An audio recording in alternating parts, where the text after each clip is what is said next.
Assalamualaikum warahmatullahi wabarakatuh. Pada video pembelajaran kali ini, saya akan menjelaskan tentang bagaimana cara menggunakan jangka sorong dalam bab tentang pengukuran. Jadi di sini adalah bagaimana alat ukur jangka sorong mengukur panjang suatu benda. Seperti kita ketahui bahwa jangka sorong yang akan kita gunakan biasanya adalah jangka sorong yang memiliki skala terkecil, yaitu 0,1 mm atau 0,01 cm. Nah, jangka sorong dapat digunakan untuk mengukur diameter cincin dan diameter bagian dalam suatu silinder. Bagian-bagian penting jangka sorong adalah sebagai berikut. Satu, di sini ada yang disebut dengan rahang tetap dengan skala tetap terkecil yaitu 0,1 cm. Yang berikutnya yaitu rahang geser yang dilengkapi dengan skala nonius atau tambahan. Sebagai contoh, kita bisa lihat bahwa pada gambar di bawah ini itu ada skala yang bisa kita lihat, yaitu 012 itu adalah suatu skala utamanya. Kemudian di bawahnya ada garis-garis yang kecil lagi, yaitu 0, 1, 2, 3, 4, 5, 6, 7, 8, 9, 10. Itu disebut sebagai skala nonius. Sehingga untuk menentukannya berapa besar dari hasil panjang jangka sorong ini, kita bisa lihat dari yang kita lingkari itu hasilnya. Nah, berapakah pada skala utamanya? Di situ terlihat belum sampai ke angka skala utamanya, yaitu pada 0, 1, 2, 3 kan. Angka 0 di noniusnya itu terletak di seperti yang kita lihat di sini. Nah, ini itu adalah 0, 1, 2, dan 3 skala nonius yang 0 ini ya.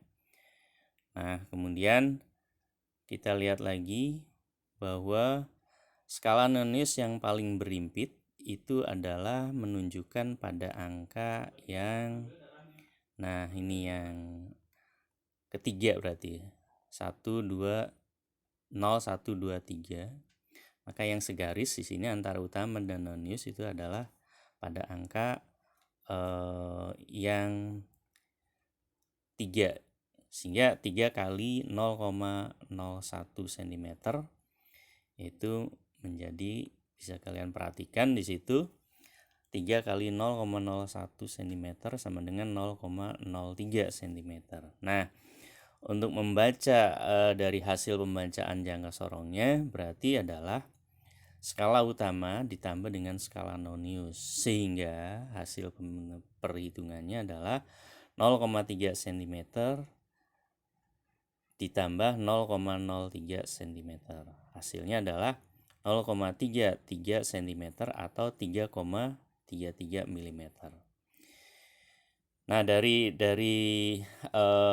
contoh pembelajaran di sini kita bisa pakai juga yang lain, yaitu pada misalnya bisa kalian perhatikan dari aplikasi satu Physical at School. Nah, di sini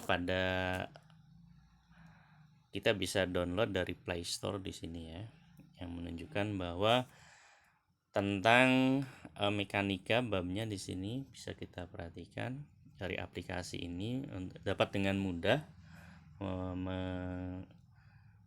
memainkannya. Nah, ini pada jangka sorong seperti yang bisa kalian perhatikan atau bisa kita perhatikan. Nah, kalau kita perkecil, inilah bentuk dari jangka sorong ya. Di situ ada angka yang berwarna merah, ada yang biru dan ada yang pink. Sehingga ini yang disebut dengan skala gesernya. Nah, seperti ini. Ya, ada rahang bawah, ini yang paling bawahnya, ada rahang atas. Dan yang paling ujung di belakang ini ada ada untuk menunjukkan yang kecil. Sehingga jangka sorong ini bisa kita mainkan dari aplikasi Physical at School di sini untuk bisa melihat bagaimana cara mengukurnya. Sehingga ketika misalnya bendanya panjangnya atau kita anggap sebagai benda ini panjang sekian, maka kita bisa lihat dari aplikasi ini ya, ada skala non-use yang bawah, ada skala utama yang atasnya. Ya, kalau kita melihat dari hasil pengukuran panjang ini, maka yang merah ini menunjukkan bahwa dari skala utamanya 10, kemudian pada yang pink ya, itu menunjukkan angka pada skala non-use-nya yang tadi gitu kan.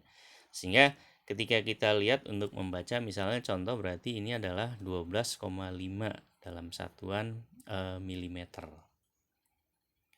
ya, atau bisa juga 1,25 cm ini kalau panjangnya misalnya sekian. Nah, skala-skala yang lainnya ini tinggal kita lihat penggeserannya. Nah, ini misalnya kalau seperti ini 10,80 mm berarti di sini. Pada skala utamanya ada menunjukkan 10, non-use-nya di situ kita bisa lihat belum sampai ke 1. Ini ya. Jadi masih 0. Kemudian yang pink-nya itu menunjukkan 0,8, sehingga kita bisa membacanya bahwa hasil pengukurannya adalah 10,80 mm. Nah, alat ini sangat mudah sekali untuk kita gunakan skalanya. Nah, seperti ini. Sehingga kita akan berlatih berkali-kali untuk menunjukkan berapa hasil pengukuran panjang dengan menggunakan jangka sorong ini ya. Melalui aplikasi ini kita bisa dengan mudah menggunakannya, sehingga kita tidak perlu lagi, atau katakan ini mirip sekali dengan alat aslinya pada jangka sorong. Nah, demikian barangkali pembelajaran tentang menggunakan jangka sorong dalam hal tentang pengukuran panjang ya.